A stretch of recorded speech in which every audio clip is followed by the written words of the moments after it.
जानेंगे मुंडेश्वरी टेम्पल के बारे में, जो कि इंडिया का ओल्डेस्ट फंक्शनल टेम्पल है। तो आखिर इसके बारे में हम लोग क्यों जान रहे हैं? हम लोग तो ये किसी न्यूज़ में भी नहीं आया है इस वक्त, तो आखिर हम लोग इसके बारे में जानना क्यों चाहते हैं? ऐसे अक्सर बात ये है दोस्तों कि रिसेंटली मैं गूगल पे ऐसे ही सर्च कर रहा था कि India oldest functional Hindu temple कौन सा है, तो ये मुंडेश्वरी टेम्पल अपीयर हुआ। हालांकि ये मंदिर इतना प्रचलित नहीं है, इसका एडवर्टाइजमेंट प्रचार प्रसार इतना हुआ नहीं है, इसीलिए लोग इसके बारे में जानते नहीं हैं। तो मैंने सोचा कि क्यों ना इसके ऊपर एक वीडियो बनाया जाए। तो चलिए शुरू करते हैं, जानते हैं इसके इंट्रोडक्शन के बारे में, इसके धार्मिक महत्व के बारे में जानेंगे, इसकी यूनिकनेस क्या है, इसको रिकॉग्नाइज कब किया गया, इन्हीं सब चीज़ों के बारे में जानेंगे। तो चलिए इस वीडियो को शुरू करते हैं। तो इसके इंट्रोडक्शन की बात करेंगे तो ये 608 फीट की ऊंचाई पर यानी 185 मीटर की ऊंचाई पर मुंडेश्वरी हिल्स कैमूर की जो पहाड़ियां हैं उसी पर स्थित है, जो कि बिहार में है। आर्कियोलॉजिकल सर्वे ऑफ इंडिया ने इसे 1915 से प्रोटेक्ट किया हुआ है, और जहां तक जानकारियां बताती हैं ये टेम्पल 625 क्राइस्ट एरा से क्राइस्ट एरा में इसको खोजा गया था। हिंदू जो इंस्क्रिप्शंस हैं, जो लिखावट है इस मंदिर के ऊपर, वो 635 क्राइस्ट एरा की मिलती है। ये बहुत ही पुराना मंदिर है, जो कि भगवान शिव और माता शक्ति को डेडिकेटेड है। उन्हीं की पूजा इसमें की जाती है, और इसे एक तरह से कहा जाता है कि ये one of the oldest functional Hindu temple है भारत का। कि ये वन ऑफ द क्यों कहा गया है? क्योंकि जहाँ तक बात करें दूसरे धर्मों की, तो दूसरे धर्मों की हम लोग उत्पत्ति के बारे में हमें पता चल गया है कि इस्लाम की उत्पत्ति कब हुई, क्रिश्चियनिटी की उत्पत्ति कब हुई, सिखिज़्म की उत्पत्ति कब हुई। लेकिन जो हिंदू धर्म है, इसकी उत्पत्ति का कोई हमें निशान नहीं मिलता है। जहाँ तक खोजें जारी हैं, जहाँ तक हो सके खोजें जारी रहती हैं, और इसकी उत्पत्ति के बारे में अभी तक कोई नामो निशान हमें मिला नहीं है। तो इसे one of the oldest Hindu temple बोला जा सकता है, क्योंकि क्या पता दोस्तों कि आगे आने वाले दिनों में इससे भी पुराना मंदिर कहीं पे मिल जाए। और इसे फंक्शनल क्यों कहा जा रहा है? हम लोग यहाँ पे इसे फंक्शनल हिंदू टेम्पल की बात क्यों करते हैं? क्योंकि जब से ये इस टेम्पल की खोज हुई है, तब से यहाँ पे पूजा अर्चना की जा रही है, यहाँ इसमें वर्शिप की जा रही है, इसीलिए इसे oldest functional Hindu temple of India कहा जाता है। ठीक है, बात करें इसको रिकग्नाइज कब किया गया था? इसे रिकग्नाइज किया गया था 2008 में पटना में, जिसको एक सेमिनार ऑर्गेनाइज हुआ था, जो कि Bihar state religious trust board ने ऑर्गेनाइज किया था।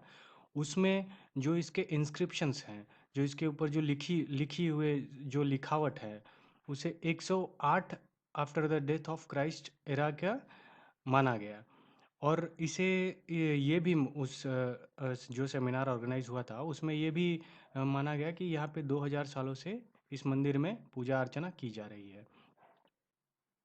बात करें इसके धार्मिक महत्व की दोस्तों, तो इसका एक से ज़्यादा पुराणों या ग्रंथों में इसके बारे में लिखा गया है। जैसा कि आप लोग जानते थे, महिषासुर एक दानव था, और उसके दो सैनिक थे, चंड और मुंड, जो कि इस एरिया पे रूल किया करते थे।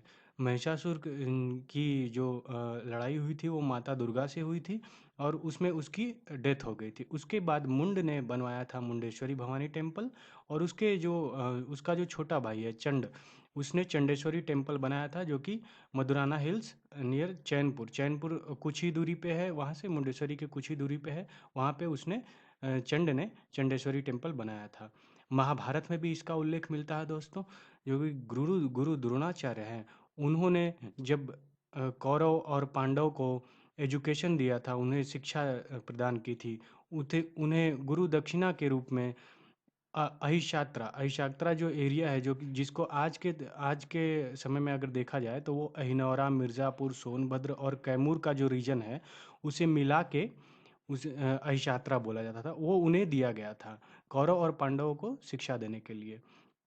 नागा डायनेस्टी में भी इसका उल्लेख मिलता है दोस्तों। उदय सेना का जो नाम है वो मेंशन है उस लिखावट पे। और नागवंशी जो राजपूत थे, उनके भी कंट्रोल में ये एरिया रहा था। ठीक है, बात करें इसके आर्किटेक्चर की, तो इसका आर्किटेक्चर बहुत ही रेयर है। ऐसा आर्किटेक्चर ज़्यादातर हमको देखने नहीं मिलता है।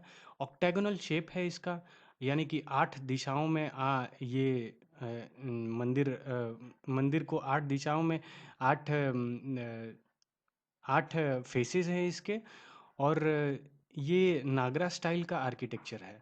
इसके 4 साइड में 4 दरवाजे हैं और खिड़कियाँ हैं, और इसके जो मेन सेंटर में है वो पंचमुखी शिवलिंग का मंदिर है, शंकर भगवान का, जिनके 5 मुख हैं, वो मंदिर है। उनकी जो मूर्ति है वो एस्टैब्लिश की गई है मंदिर के बीच में, और मेन अट्रैक्शन है देवी मुंडेश्वरी, उनकी मूर्ति साइड में रखी गई है उसी मंदिर में।